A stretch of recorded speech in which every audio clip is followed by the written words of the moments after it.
heart of where innovation, money, and power collide in Silicon Valley and beyond. This is Bloomberg Technology with Caroline Hyde and Ed Ludlow.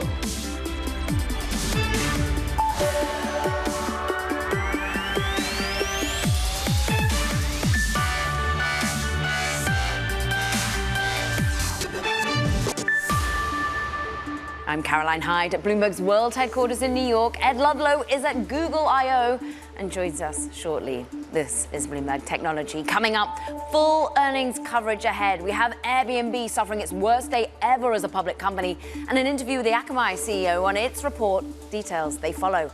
Plus, we'll cover the world of electric vehicles, from Rivian earnings to the conversation with the CEO of Blink Charging. We've got you covered. And we cover the latest in artificial intelligence with the CEO of Scale AI.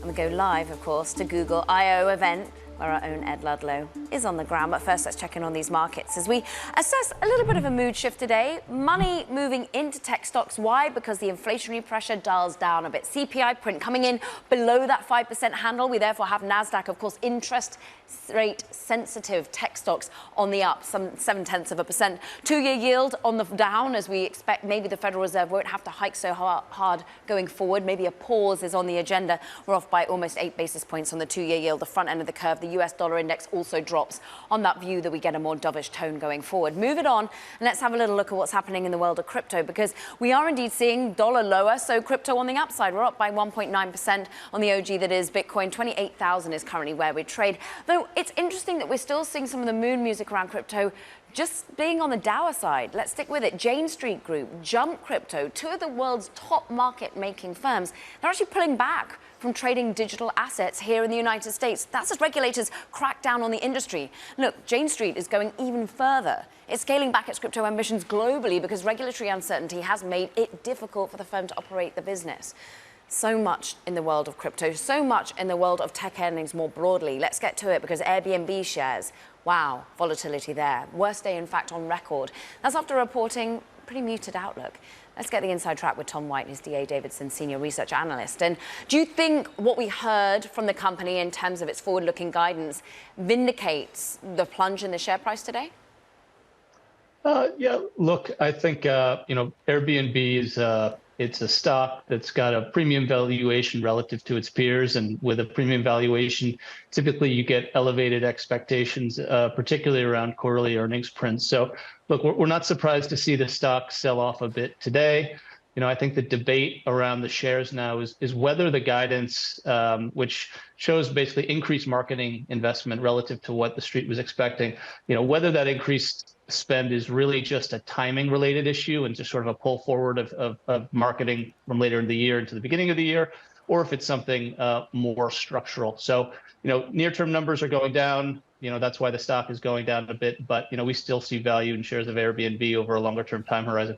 I mean, overall, when you put together all the analyst recommendations and price targets, it's still, they think it's going to go higher. $132 is the general price target. We're seeing 17 buys, only 14 sells on the stock overall. And from your perspective, when you have a buy rating, $127 as it is, and a $140 price target, Tom, what do you make of the macro environment? We're just hearing about inflation, the pressure rolling over, but it looks as though airline prices are coming down, hotel prices are coming down.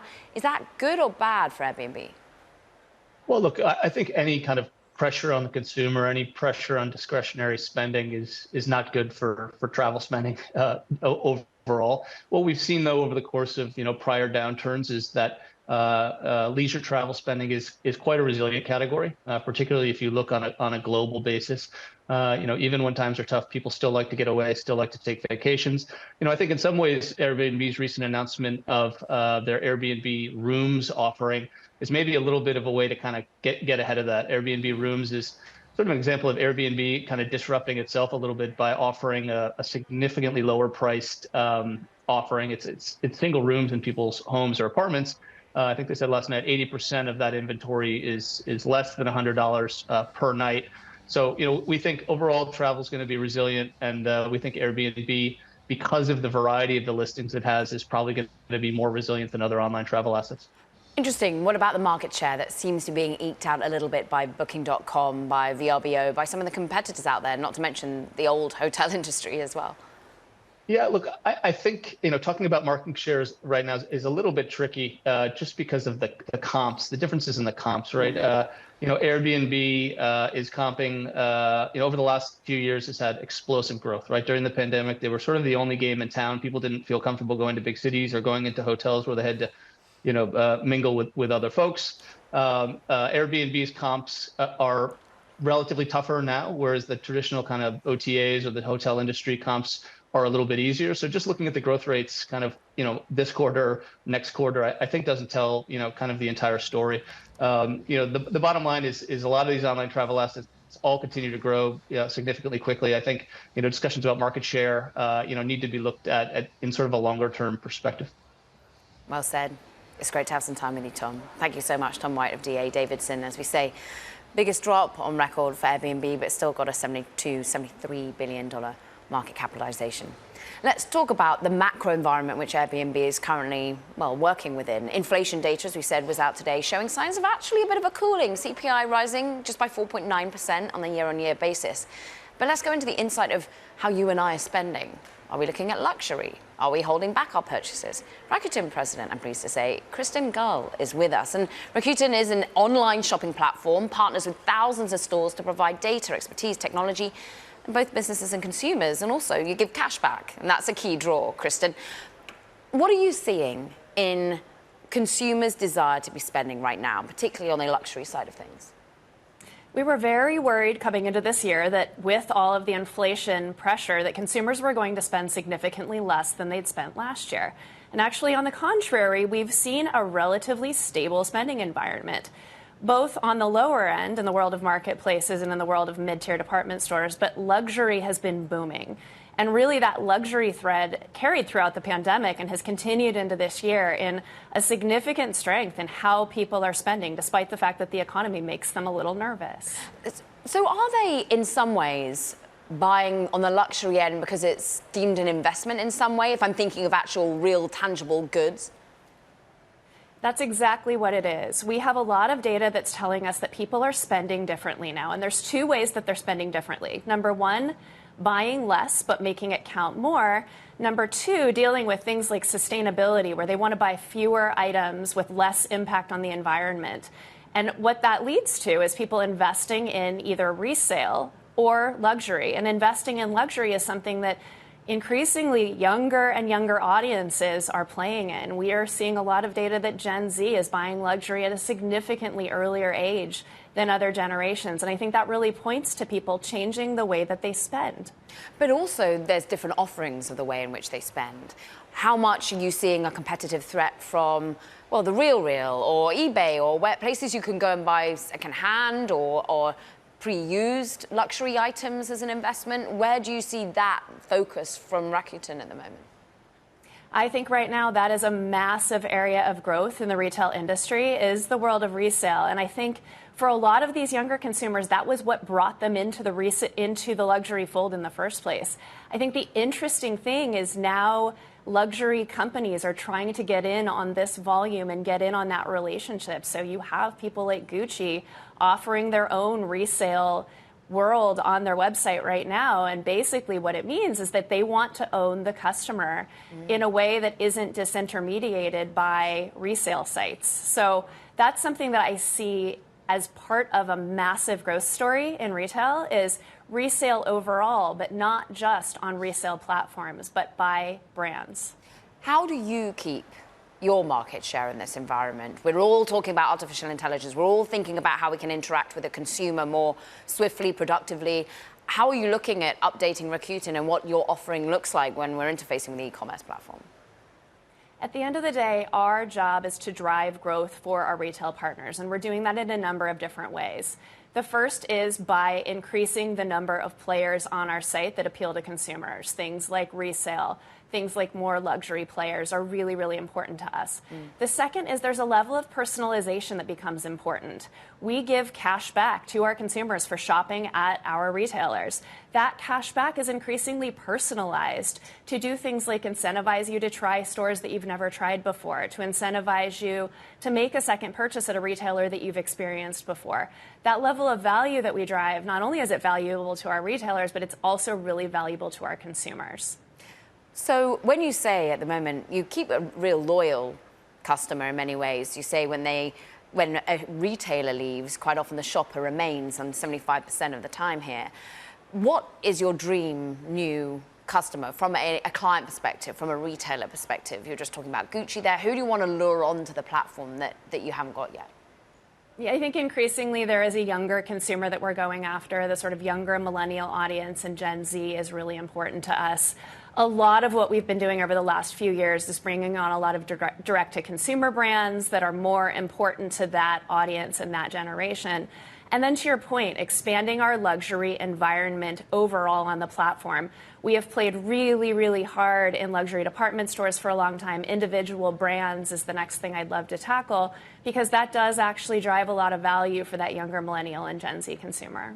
Or you're someone who brings a lot of experience to the role, having been, well, with Rakuten as a general manager since 2018, but plenty other places before that. So, Kristen Gold, we thank you so much for spending some time with us. Rakuten, president there. Now, from luxury spending to what's going on in the world of Mountain View, California right now. Ed, you're a man of luxury. You're covering Google, though, Developers Conference all day for us. What's the key themes? Yeah, look, artificial intelligence just at the heart of everything here. Thousands of people at Shoreline Mountain View, 230,000 tuning in worldwide. And remember when Google introduced Bard in February, it was always billed as a creative companion, not a replacement for the core search product. So that's the question. What are we going to find out today about how you integrate the large language model, the LLM, into a next generation search engine? What does that functionality look like? And what about Google's other software offerings? And that's before we even get to hardware, Caroline. Yeah, we'll address that a little bit later with you. Brilliant to have you on the ground there. You're going to be back with us later in the hour, but you're also going to be there throughout the day. We thank you so much. From New York, Mountain View, California, this is Bloomberg.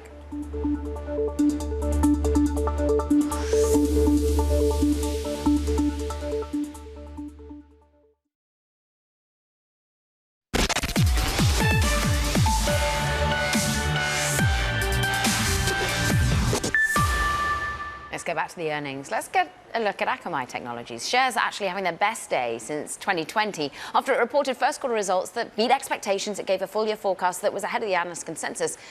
Let's talk about it all with the CEO of Akamai, Tom Layton. Dr. Layton, it's great to have some time with you. Strong, given challenging macro headwinds and the pricing pressure. What do you make of the economic environment which you're currently managing to weather better than some had anticipated? It is a challenging environment. Customers are trying to cut back on cost. There are a couple of ways that help us mitigate that, though. The first is folks are really concerned about security and reliability, especially in the financial sector now. The last thing a major bank wants is to have an outage with the concern that people will think something's wrong, you get a run, and that's a big challenge. And we're the best provider when it comes to reliability and security. So that's been helpful for us. Also, as companies need to cut cost, we can help them with our compute solution. That's now integrated into our delivery platform. And we are the biggest when it comes to delivery and have a very economical platform for doing that. And so we can help customers reduce their costs. Access to cloud computing and delivery. What about your build out, though? TD Cowen saying, look, they are longer term a bit more cautious on your stock, given the capital expenditure intensity that's needed to build out the compute part. How are you managing those sorts of costs? Yeah, so we are investing this year to, jumpstart the base platform. And that will largely be done by the end of Q3. And then going forward from there, the build-out expense is proportional to the revenue. So if we get a lot of revenue growth, which is what we're hoping and is a good news story, then there'll be more capital expense. And, if it's a more modest growth on revenue, then, there won't be all that much CapEx to worry about. So that'll be pretty much, done with by the end of Q3. We just turned on our first new data center, and we have 14 more planned over the next couple quarters. You really do sound optimistic about the clients still spending in this economic environment, particularly on security. Just pushback, therefore, on analysts over at Guggenheim who are saying your low double-digit guidance in terms of security growth, they actually say it's somewhat implausible because of this macro environment and the sharp acceleration that's needed in new business. Why do you think that this is plausible, even though you got some worrying about it? Well, we have the market-leading solutions for web app firewall. You got to have that market-leading solution for bot management, a market-leading solution for ransomware and defending against that. And you even think about some of the older attacks that are maybe you think of them as old news, like denial of service. Just in the last few months, you have the KillNet coordinated DDoS attacks against, the nation's leading medical centers, for goodness sake. And so security is still very much needed. And, when you're the market leader in these solutions like Akamai is, I'm very optimistic about low double-digit growth this year for our security business. And of course, now we're adding API security. And as you know, that's very much in the news with all the API attacks that have taken place recently. Yes, exactly. Let's talk from API to AI as well, more broadly, Dr. Layton, because, you're a man with 50 patents to your name in terms of content delivery and internet protocols, but I'm pretty sure you're thinking of the way in which artificial intelligence is increasing some of those security attacks, as we mentioned, but ultimately upending many a business model right now. Is there any way in which you're thinking that you can harness that or that you're worrying about it? We use AI in a lot of our products, particularly in security for anomaly detection, detecting attackers. Really, very important. We don't sell AI products per se. Now, I think there's been some very interesting advances recently in AI, generative AI. And, one thing about that is it's compute intensive. And so there is the prospect of a lot more need for compute cycles. And that's something that, could ultimately benefit us with our compute platform. In fact, there's early work going on now that would, using algorithms and scientific methods, make it more affordable so that you could do a lot of the work on inference engines using CPUs instead of GPUs, which is a lot more efficient. So I think there's a lot of exciting results to come there and ultimately, good for business. It really is interesting that we've heard from other security software companies out there thinking at Tenable with a revenue forecast that was a bit lackluster, Cloudflare. We have had this worry that people aren't going to invest as much in securing themselves in this environment. So is there any sign from any of your clients that they're just going to have to pull back in that area, or none at all from you? It does slow down sales cycles some. And our growth rate, even in the low double digits, is less than it was last year. That said, we had a strong bookings quarter in security. And in fact, we ended up, taking business away from, some of the companies that you mentioned, particularly in the financial sector, where the leading financial institutions just can't have an outage or an incident or have an attack be successful in this environment. And so I think they turn to Akamai more now. So where you might see some companies struggling a bit, it's on balance within this environment, good for Akamai. Dr. Layton, Tom Layton, Akamai CEO, we thank you for joining us, really spelling out the environment in which we currently find ourselves. Meanwhile, we're also watching other companies that actually are not performing as well on the day as Akamai is. Just check out an internet infrastructure company, Twilio, falling in terms of 16% on the day. This really is struggling to find its growth right now. We overall see the company posting numbers that did show a growth slowdown overall, and this is a business that's trying to find its footing amid the weak macro that Jefferies is saying a small beat overall in this quarter, but it really is the margin turnaround in this particular company is being overshadowed by a weak macro picture going forward. So deterioration, its net revenue retention rate in the outlook for the second quarter points to more difficult days ahead. Coming up, let's talk about days ahead in the race to compete with the likes of ChatGPT. More on how SoftBank's getting in on the action. That's next. This is Bloomberg.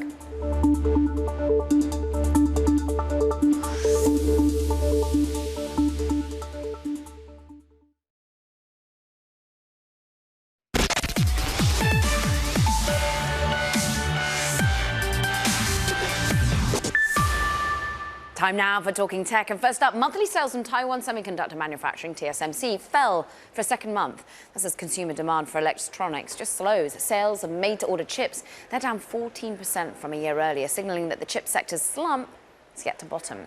Meanwhile, also over in Asia, SoftBank's mobile unit is building a Japanese version of, you guessed it, ChatGPT, joining the already intense race to create the next generation AI. The telecoms company is actually setting up a new entity in March to develop the technology. The CEO didn't elaborate on the project's goals or progress so far.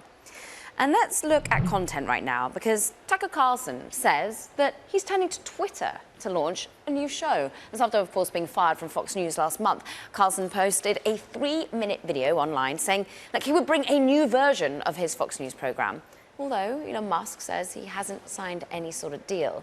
But let's dig into this. With plans not set in stone, what would a program actually look like on a platform like Twitter? And what are the concerns around content moderation? Felix Gillette is with us, it's Bloomberg News. Interesting that many would say he left Fox or was pushed out of Fox because advertisers weren't comfortable. So what makes, is it subscription-based this time round? It's kind of hard to say because, advertisers were uncomfortable with Tucker Carlson's show on Fox. They've been uncomfortable with Elon Musk's version of Twitter. So do you take two negatives? Does it make a positive? It's hard to imagine that happening. Elon Musk has been trying to get more subscription money for Twitter, getting people to sign up for Twitter Blue. That's been a struggle. So maybe getting some very diehard Tucker Carlson fans to sign up and subscribe to his show. It's all a little bit hard to imagine. I mean, if you think about like video on Twitter, I was thinking back, what's the most successful video on Twitter over the years? I would have to say it's Vine, which was 6-second loops of comedians and people talking. And you're going to take an hour-long show and somehow put it on this platform that has no real history of TV shows. It's going to be a challenge. The show used to stream on Twitter, but there is an interesting viewpoint overall about just the way in which we consume as well. I mean, how much is there of indication that people will want 3-minute long pieces of information, and indeed shows anywhere you go? Because is there anything that resembles another social media network that's done content delivery, done shows like this in a decent manner? I mean, Snapchat, YouTube, Facebook, like people have experimented with different links and different kinds of shows, political shows on social media platforms. News isn't actually done that well. Yeah, and Tucker, he has these home studios that he built during the pandemic. He's got a very robust and loyal audience. So, how is that going to be monetized? It's hard to imagine, but it does give him a voice in the platform to keep himself relevant during the political campaign that's coming up, as opposed to just being on the sidelines until he finds a new cable network that would take him. Rumble shares on that note were on the downside after the news. Felix Gillette, always great to get his take on all these things. We thank him. Meanwhile, coming up, we're going to talk about EV charging. A little bit of a turn there, but we've got to be discussing it with the CEO of Blink Charging after its first quarter results came in. And check out Rivian as well. This is Bloomberg.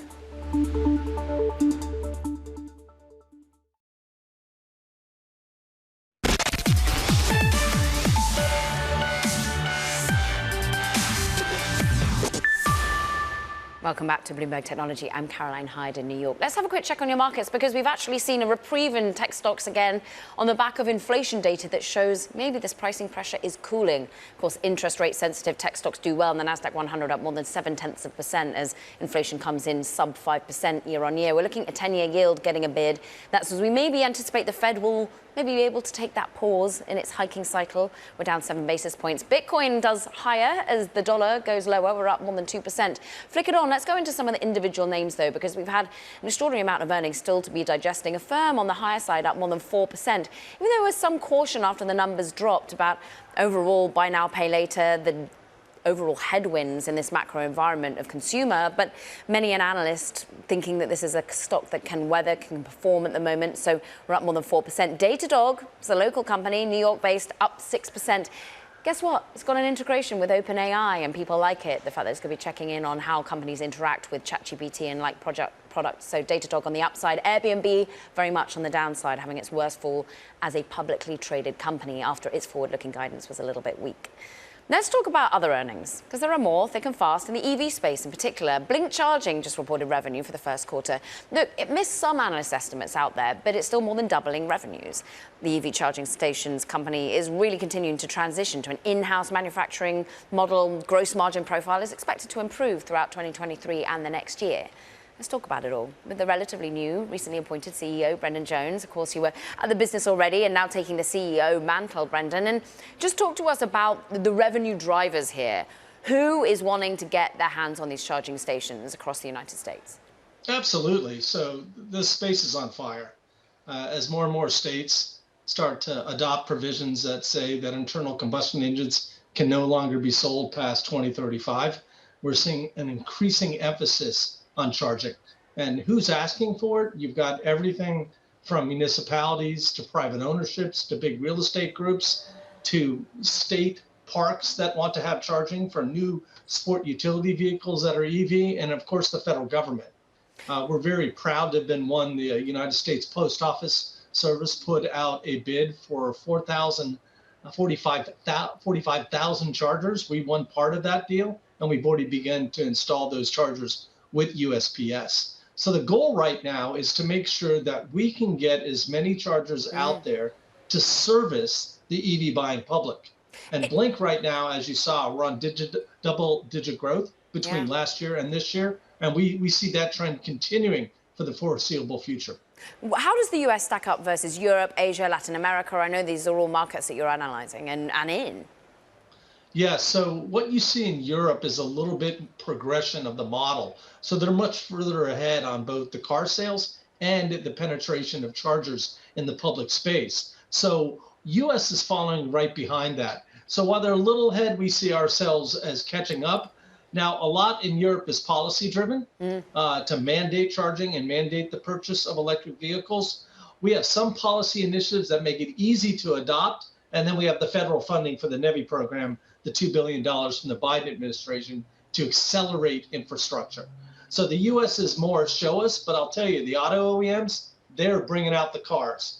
Today, you have some of the most versatile, sexiest, high-speed cars on the market that are all EVs. What do you have, Brendan? So I transitioned just recently out of an Audi e-tron, which is a beautiful car. Full EV all the way, but everything you expected in a luxury car.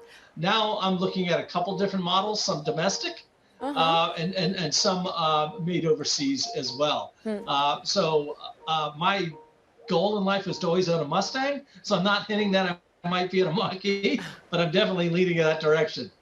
What about the inside focus on where you're buying, but what about the innovation that Blink's doing at the moment as well? Because yes, it would be lovely, of course, to have the infrastructure there that we can all pull up and be able to speedily charge our cars. But what about if you're on the move? What about if you're breaking down? I know you had a whole host of different kind of options on array at CES this year. Yeah, and absolutely. And what we want to do is service the plethora of charging needs for the public. And that means you got to have fast chargers on the highway that can fuel a vehicle in under 30 minutes, or in some cases under 15, depending on the speed of the battery.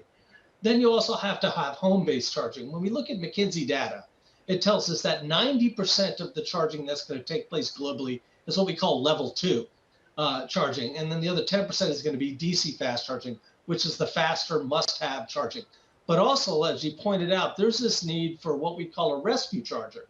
So if you run out of charge, just like you run out of gas, we also have products to satisfy that market, so we can charge you up on the go and get you back to a charger as soon as possible. So our job is to cover the home, to cover the public, to cover the municipalities, and to cover the highway with charging, and make sure we have options and innovative products to serve the general needs out there. Are you growing that and innovating organically, or I know that you make quite a lot of acquisitions as well. Do you want to do bolt-ons to be able to add that sort of level of offering? Yeah, so we continue to be an inquisitive company. So where acquisitions make sense, we will pursue them. We just acquired a car sharing company called Envoy, who basically has people engage with them on a car-by-car basis. They get it. They're all EVs. They get it for a day, for an hour, etc. They charge on our charging stations. And then we have Blue LA, which is our mobility program in Los Angeles. And under Blue LA, we have 200 stations that have 2 to 3 cars on them. And the general public comes in there, takes a car for a day, gets a chance to be in an EV, and they serve both the general public and the underserved communities simultaneously. And we do both the cars and the charging. But Brendan, What's the regulatory environment for you for making these sorts of acquisitions at the moment? I know you're not a big cap player yet at the moment, but what are the concerns about making acquisitions of other companies? Well, you have to make sure that these acquisitions, when we're looking at them, you have a high degree of synergies. If you don't, it doesn't make sense, because the acquisition in and of itself has to fit into our business models. If it doesn't, we're going to pass, because the synergies are what makes that very valid. And when you look at acquisitions in general and you benchmark other companies, you see where they failed was they didn't get the synergies. So we put a lot of money, we work with McKinsey to outline, set a path, and set a timeline associated to hit revenue synergies, G&A synergies, and then product synergies across the board. Without that, we're not going to do any acquisitions. We need that to be efficient and to really get to global scale. We thank you giving us the global perspective, Blink CEO Brendan Jones. And look, let's just focus on M&A a little bit more in the world of tech, because Bloomberg research has found that US government's current aggressive stance on antitrust is actually really chilling merger activity among the country's biggest companies, with some deals never making it past the boardroom. Let's bring in, I'm pleased to say, right here in New York, Leah Nyland, who's over from Washington, to break it all down. And this story really showing just how much of a chilling effect. Just can you paint the picture of where we've been and where we've come to because of the action of the administration? Yeah, so the Biden administration really came in strong on antitrust. They really felt that the past administrations were a little too easy on mergers and letting big deals go through with only settlements or maybe like challenging only a couple of the bigger ones. But the Biden administration has been really aggressive on this. So far, since the antitrust enforcers came in July of 2021, they have challenged 17 cases in court, but they've also raised antitrust concerns about another 26. So those deals were abandoned before they even made it to court. So they have quite a record of, killing off deals so far. How much are they ultimately tech savvy? We know that at the FTC, they've got very much a leader, Leah Khan, who's focused on the world of technology, did an awful lot of work within big tech. But there is a talk now about AI being a new area in which we get competitive overreach and monopolistic capabilities. How much of those sort of the conversations you're having, is it all about big tech and the stifling there, or does this go across industry? It goes across industries. If you look at a lot of the deals that they have blocked, you've seen a lot in the healthcare sector. You see some in, brick and mortar industries like concrete and cement. But the big tech ones are definitely ones that they're paying a lot of attention to. The big case that the FTC challenged last year was the one between Meta Platforms and Within, which was actually just a small startup focused on virtual reality. One of the anecdotes in our story was actually about Google abandoning an acquisition because they had some concerns about the antitrust problems that it could raise. And both of the leaders of the antitrust agencies right now, that's Lena Khan at the FTC and Jonathan Kanter at the Justice Department, have said that they're actually looking really closely at AI because they're very concerned that some of the biggest companies, the Microsofts, the Googles, the Amazons of the world, really have the resources to devote to AI, and they're really concerned that they might try, buying up a lot of the people who are really focused on that and sort of dominating the AI market in the way that they have really been able to dominate the web. What's interesting is some would say FTC action, for example, hasn't actually been that successful. Yeah. Does that give companies you're speaking to a bit more resilience and optimism they can get these deals through, or they look more at what the UK is up to with Microsoft and they think, okay, no? It really depends. Companies that are more risk averse aren't really going to want to put the time and the money into this because the increased antitrust really is dragging some of these things out. But really big deals like Microsoft Activision, they're still going forward even in the face of regulatory scrutiny. So that one, the UK has blocked. The FTC has brought litigation against it that's supposed to go to trial later this year. We're still waiting on the EU to make a decision. It will later this month. But it's unclear if that one's going to go through, just because when you get that many lawsuits against a deal, it becomes really hard to move forward. Leah Nyland, it's great to have you right here in New York. Appreciate it. We thank her for that great story. And actually, we were just talking about the worries around AI dominance. Well, coming up, we've got a great conversation to have in the world of generative AI with a leader. Scale AI is deploying new tools to help its clients safely and responsibly integrate the technology into their systems. We're going to have a conversation with the founder, the CEO, Alexandra Wang. But let's talk about potential monopolies building in the space, or wannabe monopolies, because Palantir, up another day after its earnings came out and they talked about the unprecedented demand for its own AI offering. The CEO, Alex Karp, get this, saying that they just want to take the whole market. That's the strategy for AI, apparently. From New York, this is Bloomberg.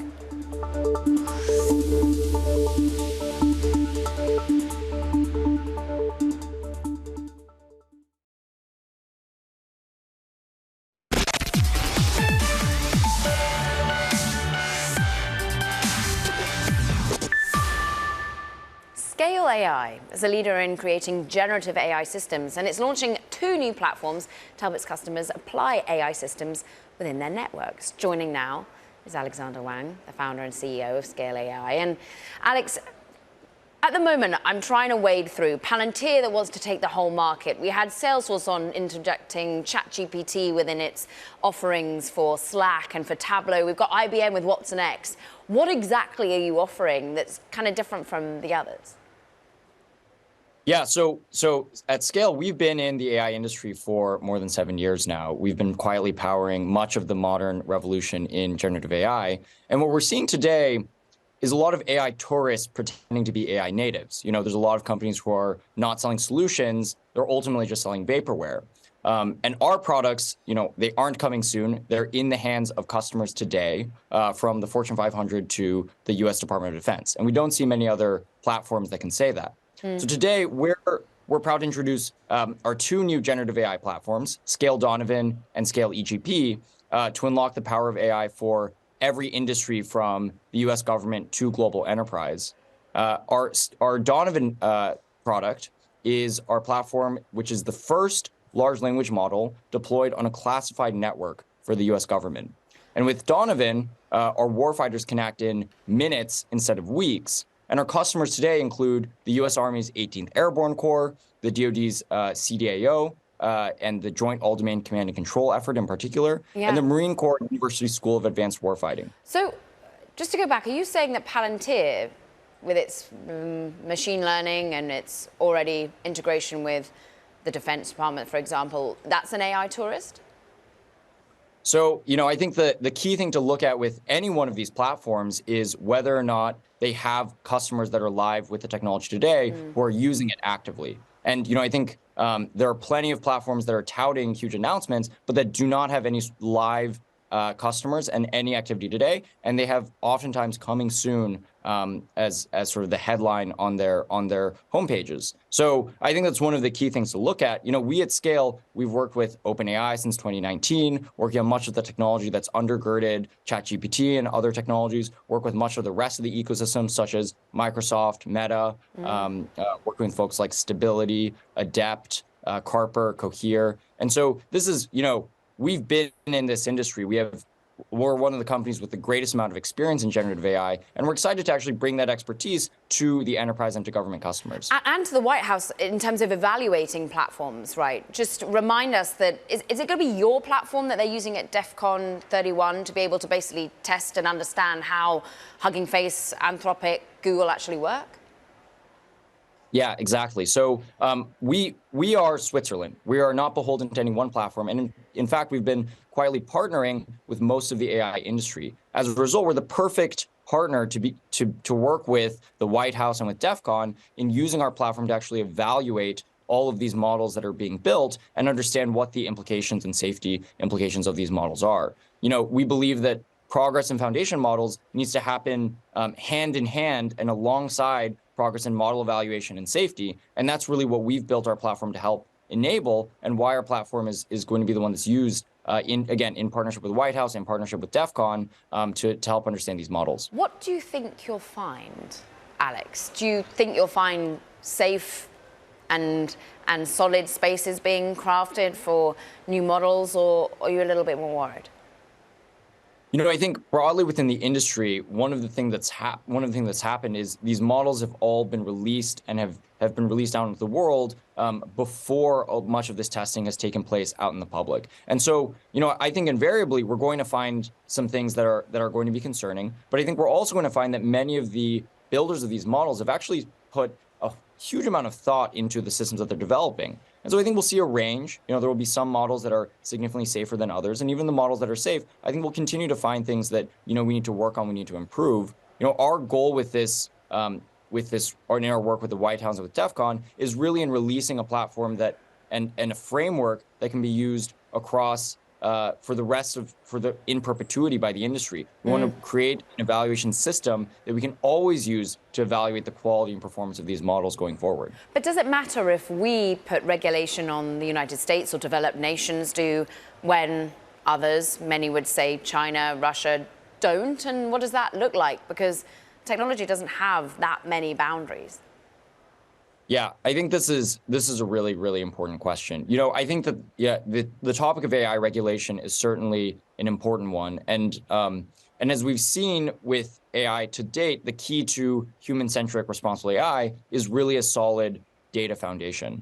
For a technology as transformative as this, I think it's very important to consider the questions on AI regulation and what are the consumer impacts of this technology. One of the reasons why we're so excited about the work that we're doing with the White House and others. That being said, like you mentioned, our adversaries, our near-peer competitors like Russia and China, will not let regulation get in the way of their ambitions. And in fact, I think it's quite the opposite. They will use these tools to tighten their grip on, domestic, social, and political control. No, finish that thought. Yeah. So, in China, the content of their AI systems, will need to reflect their socialist core values and avoid information that undermines their state power and national unity. And so, you see intent from our near-peer competitors to use this technology to further their ambitions. And again, they won't over-regulate to prevent the proliferation and spread of the technology. Very briefly, open source versus not. Where do you come down on all of that? So our belief is that enterprises and government customers need as many options as possible. And so our view, again, as I mentioned, we're Switzerland. We want to enable our customers to be able to use open source models as well as the best closed source models from Anthropic, OpenAI, Cohere, et cetera, to be able to achieve their ambitions. So I think it's really a question of choice. I think the more options that there are in the ecosystem, the better. And our goal is to enable as many of them as possible. Alex Wang, great to spend some time with you, founder and CEO of Scale AI. Not pulling any punches today. Meanwhile, coming up, we'll go back to Google's Developers Conference and what to expect there, certainly in the world of AI. This is Bloomberg.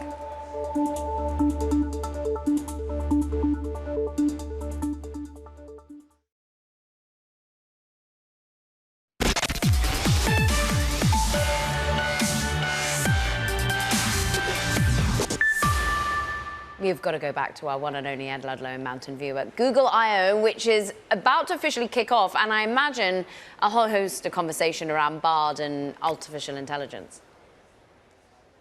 Yeah, look, this is the developers conference, but it's all about AI. And really what we want to know is about a more conversational version of Google search. So much emphasis on Bard when it was released in February, but it was always meant to be a creative companion. So how have they taken their work on the large language models and moving the needle forward in terms of that core search product? That's the big question for the thousands of developers that are here, but also worldwide virtually.